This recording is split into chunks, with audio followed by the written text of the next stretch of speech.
Hello guys, तो weekly current affairs वाले video में नवंबर मंथ के 4th वाले वीक का ये हमारा सेकंड वाला पार्ट होगा और इसी पार्ट के साथ नवंबर मंथ के सारे वीकली पार्ट्स आपके कंप्लीट हो जाएंगे। तो चलिए इसको स्टार्ट करते हैं। तो प्रश्न क्या पूछ रहा है, किसने प्रधानमंत्री जीवन ज्योति बीमा योजना शुरू की है? तो आंसर होगा इंडिया पोस्ट पेमेंट बैंक ने।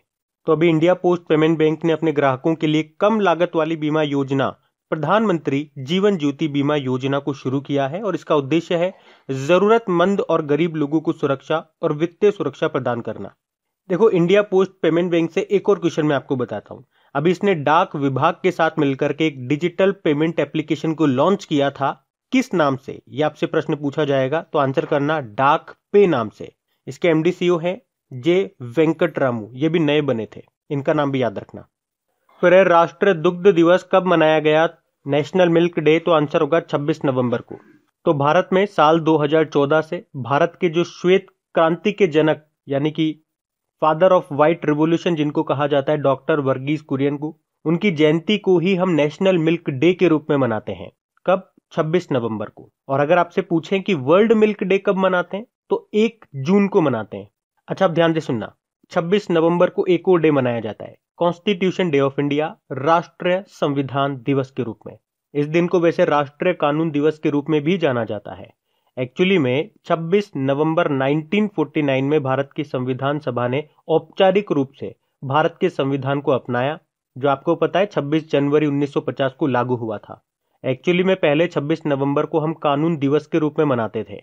फिर 19 नवंबर 2015 को डॉक्टर बी.आर. अम्बेडकर जी की 125वीं जयंती के दिन भारत सरकार ने 26 नवंबर को संविधान के महत्व और अम्बेडकर जी के विचारों का प्रसार करने के लिए इस 26 नवंबर को संविधान दिवस के रूप में घोषित किया।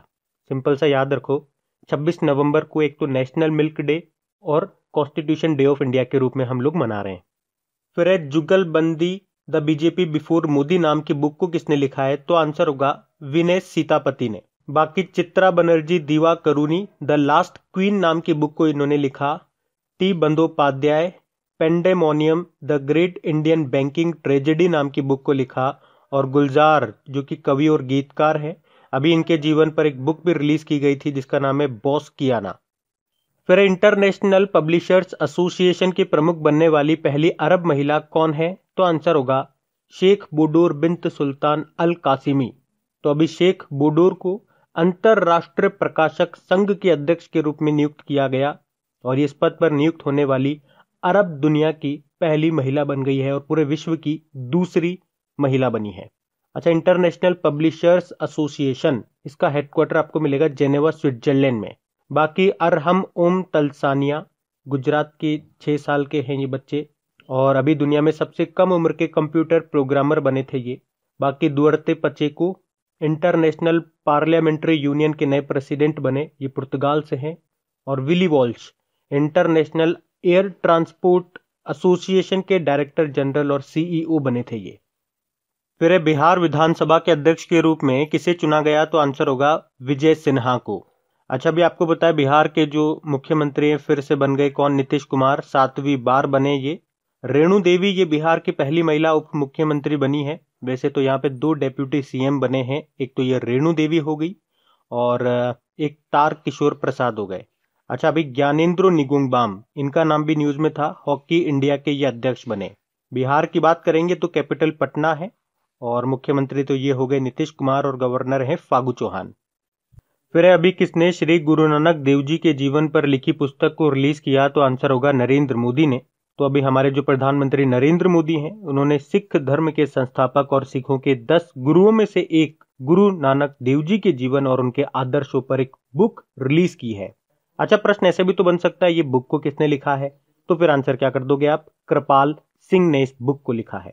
बाकी राजनाथ सिंह जी हमारे रक्षा मंत्री हैं, इन्होंने अभी कुछ बुकों को लॉन्च किया, मैं आपको बताता हूँ। एक तो इन्होंने बुक रिलीज की है जिसका नाम है अ बुके ऑफ फ्लावर्स। उसके अलावा राष्ट्रपति रामनाथ कोविंद जी के सिलेक्टेड भाषणों पे 2 बुकों को लॉन्च किया है जिनका नाम है द रिपब्लिकन एथिक वॉल्यूम 3 और लोकतंत्र के स्वर। इसके अलावा इन्होंने हमारे वाइस प्रेसिडेंट जो एम वेंकैया नायडू जी हैं, उनके 3 साल पूरे होने पर एक बुक रिलीज की है जिसका नाम क्या था? Connecting, communicating, changing. और खुद एम वेंकैया नायडू जी ने अभी एक बुक रिलीज की थी जिसका नाम है तावास्मी life and skills through the lens of Ramayana. और भगत सिंह कोश्यारी जो कि महाराष्ट्र के गवर्नर हैं, इन्होंने एक बुक रिलीज की जिसका नाम है माझी बिंत। फिर अभी हाल ही में पीरियड प्रोडक्ट्स मुफ्त करने वाला पहला देश कौन सा बन गया है, तो आंसर होगा स्कॉटलैंड। तो अभी स्कॉटलैंड की संसद के द्वारा सर्वसम्मति से कानून पारित करने के बाद स्कॉटलैंड महिलाओं को सैनिटरी पैड्स जैसे पीरियड्स प्रोडक्ट्स मुफ्त में उपलब्ध कराने वाला दुनिया का पहला देश बन गया है। स्कॉटलैंड की कैपिटल क्या होती है बताओ? एडिनबर्ग होती है। फिर हाल ही में हावेरी रेलवे स्टेशन का नाम बदलकर क्या किया जाएगा, तो आंसर होगा महादेवप्पा मेलारा रेलवे स्टेशन। अच्छा, सबसे पहला प्रश्न तो आपके माइंड में ये आना चाहिए कि ये रेलवे स्टेशन कहाँ पर है। ये कर्नाटक में है, तो अब जल्दी इसका नाम बदलकर महादेवप्पा मेलारा के नाम पर रखा जाएगा। महादेवप्पा मेलारा ये हावेरी जिले के स्वतंत्रता सेनानी और क्रांतिकारी थे। अभी आपको याद होगा कर्नाटक में एक और स्टेशन है जिसको कहते हैं हुबली स्टेशन, उसका नाम भी बदल दिया गया। और किसके नाम पे बदला गया? श्री सिद्धारूढ़ा स्वामी जी के नाम पर। बाकी आप जानते उत्तर प्रदेश का एक नौगढ़ रेलवे स्टेशन है जिसका नाम सिद्धार्थ नगर रेलवे स्टेशन कर दिया गया बदल के। और मुगल सराय रेलवे स्टेशन का नाम क्या कर दिया? पंडित दीनदयाल रेलवे स्टेशन कर दिया।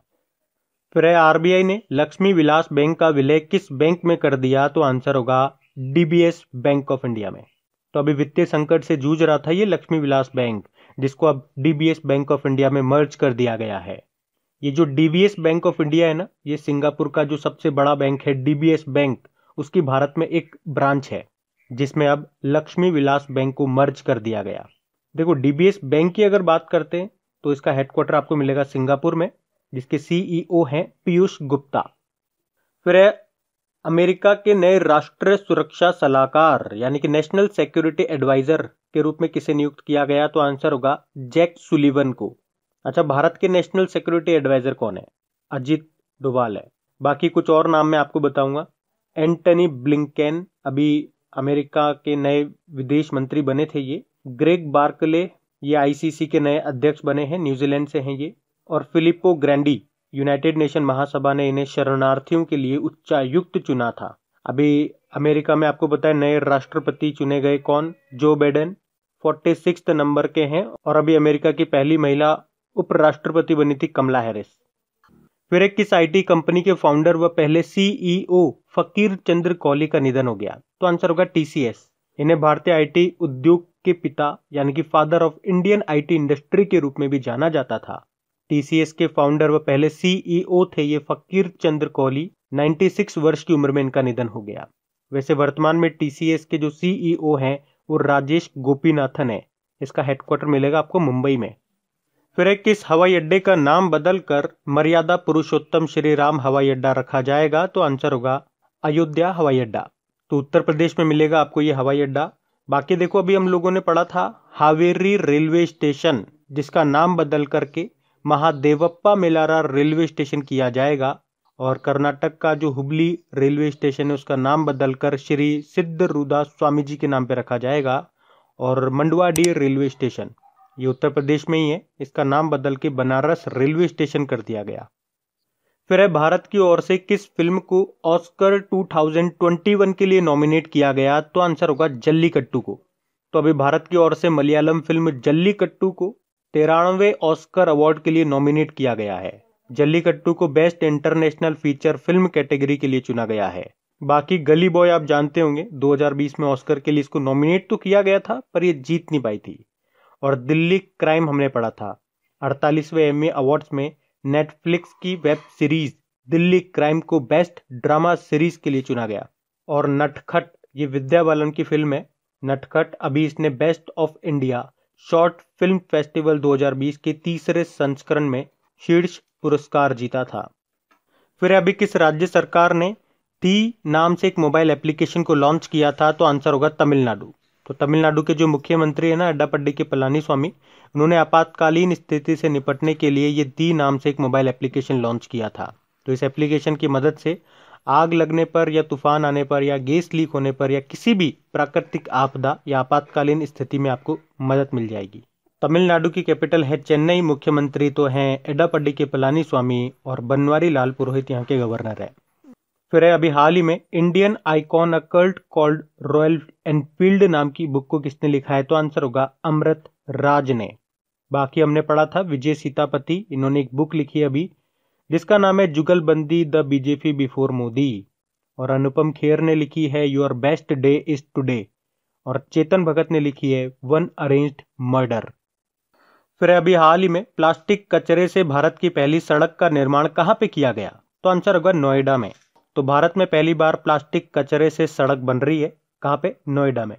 तो अभी तो इसे पायलट बेसिस पे बनाया जा रहा है, अगर सब कुछ सही रहता है तो ऐसा और भी जगह किया जाएगा, क्योंकि सबसे बड़ी समस्या अभी हमारे लिए प्लास्टिक वेस्ट ही है। और इसी तरह से प्लास्टिक कचरे से आपको याद होगा पिछले साल हमारी जो कपड़ा मंत्री स्मृति ईरानी जी, उन्होंने प्लास्टिक कचरे से निर्मित चरखे का भी उद्घाटन किया था। अभी आपको याद होगा कर्नाटक में भारत का पहला चंदन संग्रहालय स्थापित किया गया, पश्चिम बंगाल में भारत का पहला टायर पार्क स्थापित किया गया और गोवा में भारत का पहला सैंड ड्यून पार्क स्थापित किया गया था। तो ये सारे इंपॉर्टेंट पॉइंट्स हैं आपके लिए, याद रखना। फिर है हाल ही में मर्सिडीज बेंज ने HNI यानी कि हाईटेक नेटवर्थ इंडिविजुअल्स ग्राहकों के लिए किस बैंक के साथ समझौता किया? तो आंसर होगा स्टेट बैंक ऑफ इंडिया, ताकि ऐसे ग्राहकों को वित्तीय लाभ दिया जा सके। मतलब जैसे कि आप SBI के कस्टमर्स हैं और मर्सिडीज कार बुक करते हैं तो बुकिंग के समय आपको स्पेशल ऑफर्स दिए जाएंगे, बेनिफिट्स दिए जाएंगे। अभी इंडिया पोस्ट पेमेंट बैंक की बात करेंगे तो अभी इसने प्रधानमंत्री जीवन ज्योति बीमा योजना शुरू की थी। ICICI बैंक देश की पहली कार्डलेस EMI सुविधा शुरू की। बाकी मर्सिडीज बेंज ये आपकी जर्मन की कंपनी है, इसका हेडक्वार्टर आपको मिलेगा स्टटगार्ड जर्मनी में। और SBI से तो एक ही इंपॉर्टेंट पॉइंट बनेगा आपका, इसके नए चेयरमैन बन गए, नाम बताओ, चलो कमेंट बॉक्स में नाम बताओ। फिर है हाल ही में 8 लाख करोड़ का पूंजीकरण प्राप्त करने वाला देश का पहला बैंक कौन सा बन गया? तो आंसर होगा HDFC बैंक। तो अभी HDFC बैंक का जो मार्केट कैपिटल है वो 8 लाख करोड़ को पार कर चुका है और इस उपलब्धि को हासिल करने वाला ये पहला बैंक बन गया है। देखो बैंकों में तो ये पहला बैंक हो गया, लेकिन ऑल कंपनीज में बात करेंगे तो ये तीसरे नंबर पे है। पहले पे रिलायंस, दूसरे पे TCS और तीसरे पे आ गया HDFC। बाकी लक्ष्मी विलास बैंक के बारे में हमने पढ़ा था अभी, इसका विलय हो गया DBS बैंक ऑफ इंडिया में। ICICI बैंक से आप याद रख सकते हो कि क्रेडिट योग्यता का आकलन करने के लिए सैटेलाइट डेटा का उपयोग करने वाला ये पहला बैंक बना था। और अभी इंडसइंड बैंक मोबाइल पर करंट अकाउंट की सुविधा शुरू करने वाला ये पहला बैंक बना। HDFC का हेडक्वार्टर मुंबई में आपको मिल जाएगा। इसके अभी नए MD CEO बने थे शशिधर जगदीशन। टैगलाइन इसकी होती है वी अंडरस्टैंड योर वर्ल्ड। फिर है हाल ही में जारी फीफा रैंकिंग में भारत की रैंक क्या रही? तो आंसर होगा 104। तो भारत तो 104 पे आ गया, जबकि इससे पहले जो अक्टूबर में इसकी रैंकिंग आई थी उसमें भारत 108 नंबर पे था, यानी कि इंप्रूवमेंट हुआ। और टॉप पे हमेशा की तरह बना हुआ है बेल्जियम। देखो फीफा की बात करेंगे तो इसकी स्थापना 1904 में हुई थी। हेडक्वार्टर ज्यूरिख स्विट्जरलैंड में है और इसके अध्यक्ष हैं ज्ञानी इन्फेनिटो। फिर है अभी किसे 2021 के नोबेल शांति पुरस्कार के लिए नामित किया गया? तो आंसर होगा एक तो बेंजामिन नेतन्याहू और मोहम्मद बिन जायद अल नयान। बेंजामिन नेतन्याहू आप जानते ही हो, ये इजराइल के प्रधानमंत्री हैं और अबू धाबी के क्राउन प्रिंस हैं ये मोहम्मद बिन जायद अल नयान।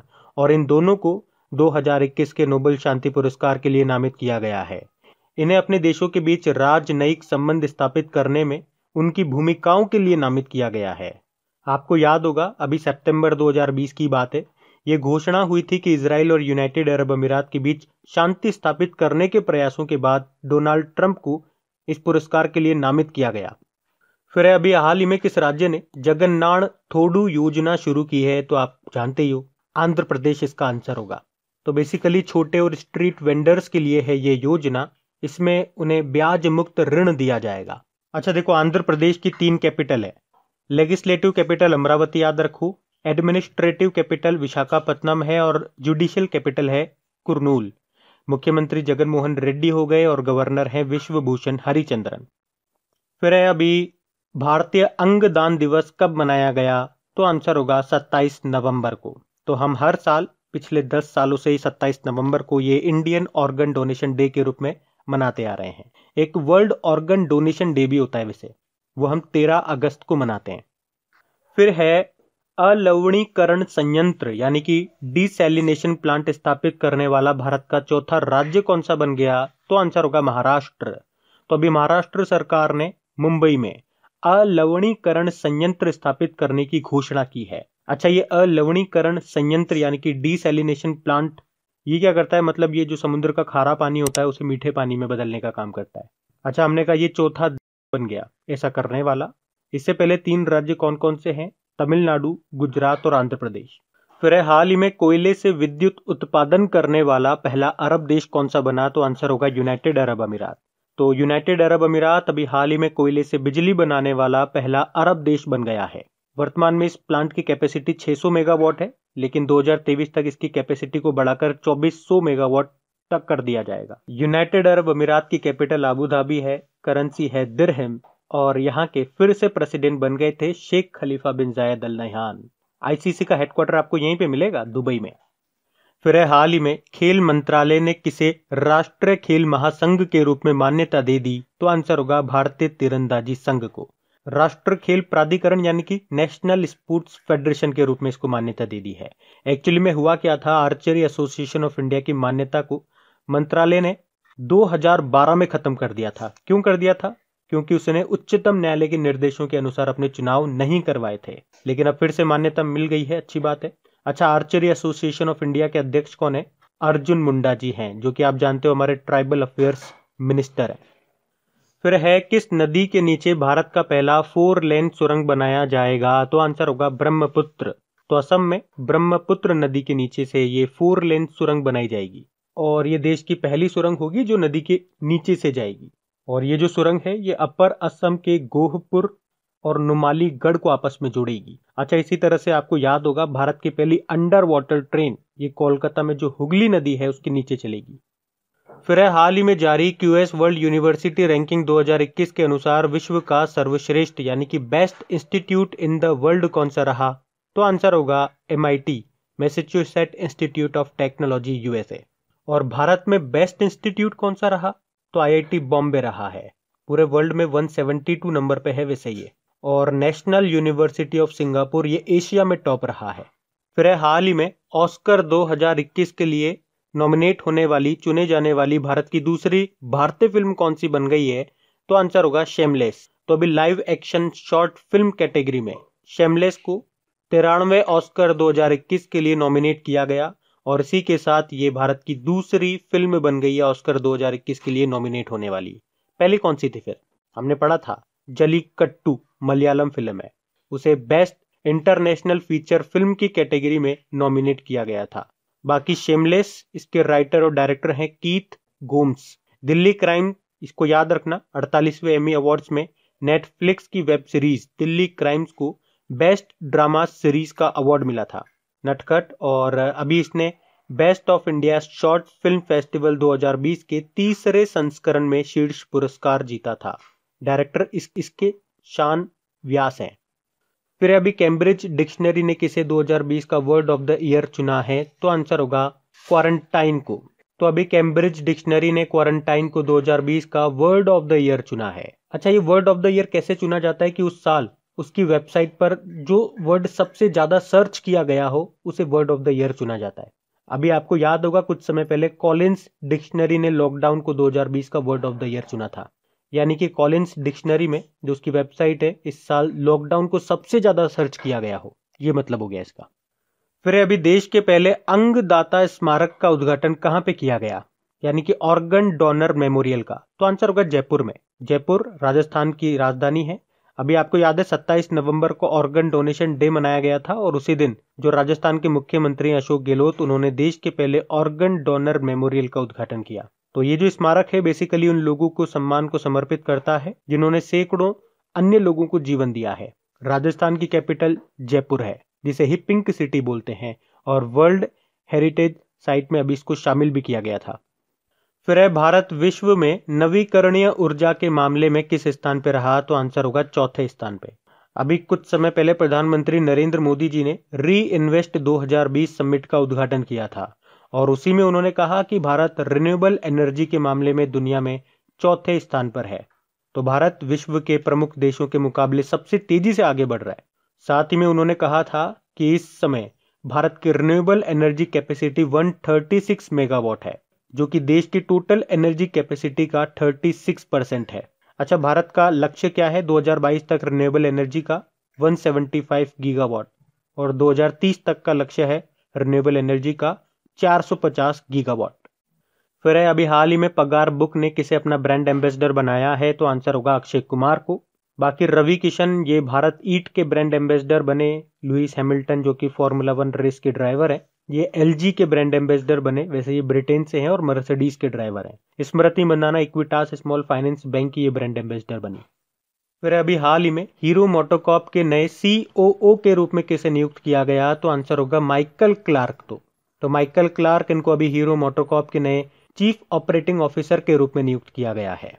बाकी जैक सुलिवन अमेरिका में आपको याद है अभी नए राष्ट्रीय सुरक्षा सलाहकार नेशनल सिक्योरिटी एडवाइजर बने। एंटी ब्लिंकेन अमेरिका में नए विदेश मंत्री बने। और ग्रेग बार्कले ये आईसीसी के नए अध्यक्ष बने, जो कि न्यूजीलैंड से हैं। हीरो मोटोकॉर्प इसके चेयरमैन पवन मुंजाल हैं। फिर है, हाल ही में जारी वैश्विक आतंकवादी सूचकांक 2020 के अनुसार 2019 में सबसे अधिक आतंकवाद प्रभावित देश कौन सा रहा? तो आंसर होगा अफगानिस्तान। तो अभी हाल ही में जारी ग्लोबल टेररिज्म इंडेक्स 2020 के अनुसार 2019 में सबसे ज्यादा आतंकवाद प्रभावित देश रहा है अफगानिस्तान। अच्छा, ये इंडेक्स जारी किसने किया? Institute of Economic and Peace ने। और भारत की बात करेंगे तो भारत इसमें 8वें स्थान पे रहा है, मतलब 8वां सबसे प्रभावित देश है आतंकवाद से। तो गाइज ये लीजिए, इन्हीं क्वेश्चंस के साथ हमारे नवंबर के सभी वीकली वीडियोस कंप्लीट हो चुके हैं। हाँ, मैं जानता हूँ आप लोगों के मन में ये सवाल होगा, जो भी थोड़े बहुत स्टूडेंट्स इस वीडियो को देख रहे होंगे, कि वीकली वीडियोस काफ़ी लेट से आ रहे हैं। तो एक्चुअली में क्या करें, आप लोग देख रहे होंगे इनको कोई रेस्पॉन्स ही नहीं मिलता है, इसलिए फिर बनाने की इच्छा भी नहीं करती, क्योंकि बहुत मेहनत बहुत टाइम देना पड़ता है, लेकिन फिर भी कोई रेस्पॉन्स नहीं होता है। अभी भी फिर से बनाना इसलिए स्टार्ट किया क्योंकि काफ़ी सारे स्टूडेंट्स जो एक्चुअल में सीरियस हैं और जिनको ये सीरीज़ अच्छी लगती है, उनके मैसेजेस आ रहे हैं कि उनके एग्जाम्स आने वाले हैं। केवल उनकी बात रखने के लिए ये वीडियोस मैंने बनाए। लेकिन प्लीज़ मैं रिक्वेस्ट करूँगा, बहुत मेहनत लगती है सच में, लेकिन कुछ भी रेस्पॉन्स नहीं मिलता है। तो इन्हें शेयर ज़रूर करें और लाइक करना बिल्कुल ना भूलें। और इनकी क्विज़ वगैरह ज़रूर लगा देना अपनी क्रैक एग्जाम एप्लीकेशन में जा करके। और एप्लीकेशन में अगर कोई एडवर्टीजमेंट आपको दिखता है तो प्लीज़ क्लिक ज़रूर कर दिया करें उन पर। Thank you guys.